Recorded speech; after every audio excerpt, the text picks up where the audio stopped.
एक नगर में दो भाई राजू और दीपू नगर के एक गैराज में मैकेनिक का काम करते थे। दोनों बहुत मेहनती थे। एक दिन गैराज में काम करते हुए भाई मैं सोच रहा था, अगर हम ऐसे ही काम करते रहे तो एक दिन अपना एक गैराज खोल लेंगे और फिर जल्दी ही दूसरा और फिर तीसरा और जल्दी ही हर शहर में अपना एक गैराज होगा। ये कहने के बाद दोनों राजू और दीपू अपना काम बंद करके मुस्कुराते हुए ऊपर की ओर देखते हुए अपने ख्यालों में खो जाते हैं। सपने में राजू और दीपू अपने नए गैराज के उद्घाटन की रिबन काट रहे हैं। तभी पीछे से उसकी पीठ पर कोई धक्का देता है और दोनों घबरा के सपने से बाहर आते हैं। राजू के बगल में उसकी गैराज का मालिक, ग्रे शर्ट, काले पैंट, सिमटे हुए बाल और आंखों पे चश्मा। तुम दोनों से एक काम सही से नहीं होता। कल एक गाड़ी तुम लोगों ने बना के दी थी, ग्राहक का फोन आया था, उनकी गाड़ी से धुआं निकल रहा है और रास्ते में बंद हो गई है। ये 1 महीने में तुम्हारी 8वीं शिकायत है। मैं तुम दोनों को अभी काम से निकालता हूँ। निकल जाओ मेरे गैराज से। मालिक, पर यह भी तो हो सकता है उसकी गाड़ी खराब हो। हमने तो ठीक से ही काम किया था।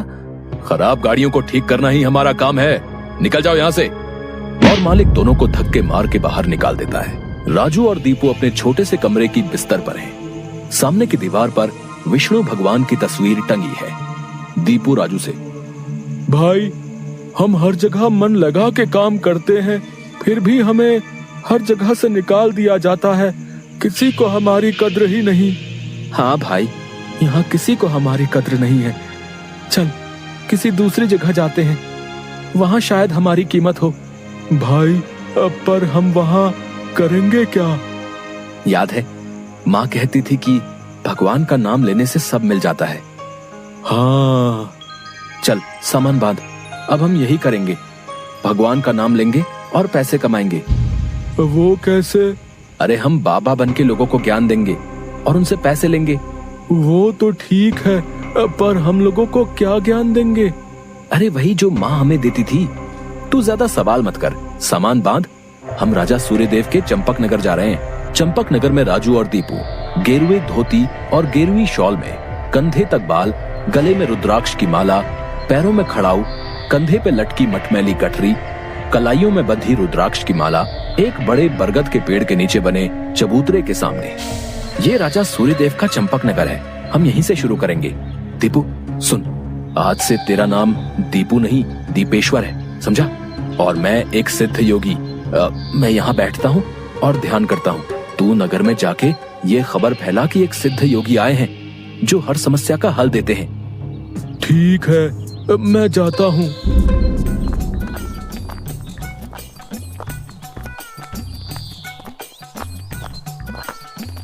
भाई हमारे सिद्ध बाबा जी के लिए कुछ दान दो। ये कौन से बाबा हैं और कहाँ हैं? बड़े सिद्ध बाबा हैं, उनके पास हर समस्या का हल है। नगर के बाहर जो बड़ा बरगद का पेड़ है ना, वहाँ ठहरे हुए हैं। अगर तुम्हें कोई समस्या हो तो उनसे जाके मिल लो, वो तुम्हें हल जरूर बताएंगे। पर हाँ, दान के लिए कुछ लेकर जरूर आना। हाँ, मैं जरूर आऊंगा। औरों को भी बता दो, पूरे नगर का भला हो जाएगा। जरूर बाबा जी, जरूर। राजू पेड़ के नीचे ध्यान में बैठा हुआ है और दीपू थैले में सामान लेके उसके पास जाता है। मैंने नगर में खबर फैला दी है, जल्दी ही लोग यहाँ आते होंगे। तुम तैयार रहो। मैं तो कब से तैयार हूँ, देखते हैं क्या होता है। राजू फिर से ध्यान में बैठ जाता है।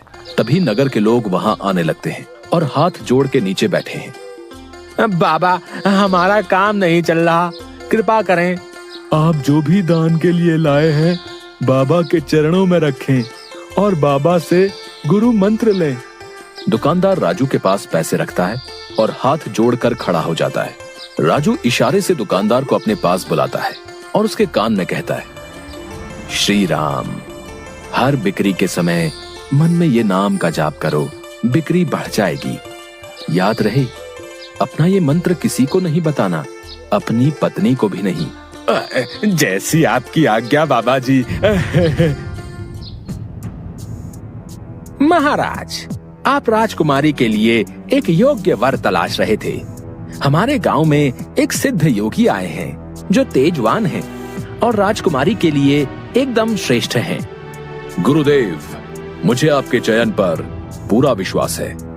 अगर आपने चुना है तो वो राजकुमारी के लिए अवश्य ही उत्तम होगा। सोने जवाहरात और अनेक उपहार लाओ। हम अभी उन महान योगी के पास जाएंगे और उनसे राजकुमारी से विवाह करने का आग्रह करेंगे। हे तपस्वी, मैंने आपके बारे में जो सुना था, आप उतने ही तेजस्वी हैं। मेरा आग्रह स्वीकार करें। राजू ध्यान से आंख खोलकर राजा को देखते हुए, जी महाराज, कहिए क्या परेशानी है आपको? मेरी इच्छा है कि आप मेरी पुत्री से विवाह करें और ये उपहार स्वीकार करें। राजू काफी देर तक उपहार में लाए सोने चांदी और अनेक वस्त्र और उपहारों को देखता है, फिर राजा की ओर मुड़ता है। महाराज, मैं तो एक सन्यासी हूँ, मुझे इन सब से क्या लेना? मुझे क्षमा करें, मैं आपकी बात नहीं मान सकता। दीपू चौंकते हुए राजू को देखता है। मैंने जो सुना था, आप उससे भी महान हैं। मुझे क्षमा करें यदि मैंने आपका अनादर किया हो। आप जब तक यहाँ हैं, मैं कोशिश करूंगा आपको कोई दिक्कत ना हो। और राजा सूर्यदेव को प्रणाम करके वापस चले जाते हैं। अरे राजू, ये क्या कर दिया तुमने? इतना अच्छा मौका हाथ से जाने दिया। अरे राज करते हम लोग। राज, तुम्हें ये क्या हो गया है? मैं यही सोच रहा था, लेकिन फिर मैंने सोचा कि इतने दिनों से ईश्वर का नाम लेते लेते इतना तो समझ आ गया है कि ईश्वर के नाम अमृत में ऐसा क्या है जो मीरा सारा राजसी ठाट छोड़कर वैरागन बन गई। क्यों प्रहलाद ने अपने पिता की इतनी यातनाएं सही? मुझे भी राम नाम का धन मिल गया है जिसके आगे इस दुनिया का सारा धन फीका है। मुझे ये सब नहीं पता। हम यहाँ पैसे कमाने आए थे, ना कि साधु बनने। मैं चला, मैं अकेले ही सब संभाल लूंगा। तुम्हें जो ठीक लगे करो, पर अगर किसी मुसीबत में फंस जाओ, पूरी श्रद्धा से ईश्वर का नाम लेना, तुम्हारी मुसीबत दूर हो जाएगी। तुम्हारा दिमाग खराब हो गया है। इतनी आसानी से मुसीबत दूर होती तो सभी खुश होते। राजू बस उसे देखकर मुस्कुराता है और ध्यान में बैठ जाता है। दीपू अपनी पोटली उठा के गांव में चल देता है। क्यों भाई, कैसा चल रहा है? हाँ भाई, सब बढ़िया है और अब घर में सुख शांति भी है। ये भी बेवकूफ बन गया। राजू है तो चालाक। उसने ऐसी युक्ति की कि कोई उस पर सवाल नहीं उठा सकता। कुछ राशन दान करो। जरूर। दुकानदार राजू के थैले में चावल डालने जाता है। तभी दीपू, ये क्या दे रहे हो? इतनी मिठाइयाँ और मेवे तुम्हारी दुकान में है और तुम ये कच्चे चावल दे रहे हो? इनमें से कुछ दो। पर बाबा तो ये सब नहीं कहते। तुम्हें क्या करना है? जितना कह रहा हूँ वो करो। दीपू आगे जाता है और जोहरी की दुकान में दुकानदार से, और भाई जोहरी, कैसी चल रही है दुकानदारी? बाबा की कृपा से सब बढ़िया चल रहा है। कहिए क्या सेवा करूं? बाबा के लिए कुछ दान दो। इससे पहले कि इन्हें मेरी असलियत पता चले, इनसे तगड़ा दान लेके गांव से गायब हो जाऊंगा। फिर ये लोग राजू के पीछे पड़ेंगे तो उसे समझ आएगा। बाबा के लिए कुछ दान दो। जौहरी पैसे निकाल कर देने लगता है।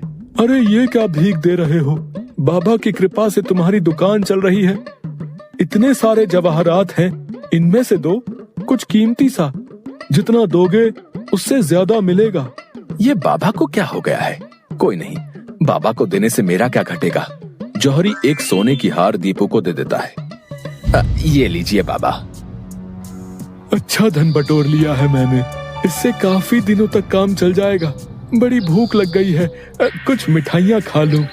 दीपू एक पेड़ के नीचे बैठ के मिठाइयाँ खाने लगता है। तभी वहाँ 4 डाकू, चेहरे पे नकाब, काले कपड़े और हाथ में छुरी लेकर आ जाते हैं। जो कुछ भी है वो हमें दे दो, नहीं तो हम तुम्हें मार डालेंगे। दीपू डर से अपनी पोटली उन्हें दे देता है। तभी डाकुओं के सरदार का नकाब खुल जाता है। दीपू उसे देख लेता है। अब तुझे मरना होगा क्योंकि तूने मेरा चेहरा देख लिया है। हे भगवान, ये क्या हो रहा है? कैसे बचूं इनसे? भागने की कोशिश की तो ये लोग पकड़ लेंगे। क्या करूं? तभी उसे राजू की बात याद आती है। अगर किसी मुसीबत में फंस जाओ, पूरी श्रद्धा से ईश्वर का नाम लेना, तुम्हारी मुसीबत दूर हो जाएगी। दीपू आंखें बंद कर घुटने पर बैठकर, हे नारायण मेरी रक्षा करो, हे नारायण मेरी रक्षा करो। डाकू का सरदार दीपू को उठाकर, सुन, राजा के सिपाही हमारी ओर आ रहे हैं, इसलिए तुझे छोड़ रहे हैं। अगर तूने किसी को हमारे बारे में बताने की कोशिश की तो तुझे जिंदा नहीं छोड़ेंगे। ये ले अपनी पोटली। डाकू भाग जाते हैं। दीपू सामने से सिपाहियों को आते देख मन में, हे नारायण, मुझसे भूल हुई जो मैं राजू की बात को समझ नहीं पाया। मैं राजू के पास वापस जा रहा हूँ और उसके साथ रहकर आपके ध्यान में अपना जीवन बिताऊंगा। मुझे माफ कर दो राजू, मैं ईश्वर के नाम की महिमा को नहीं समझ पाया, पर अब मैं समझ गया हूँ और तुम्हारे साथ ईश्वर के नाम का धन कमाना चाहता हूँ। राजू दीपू को गले से लगाता है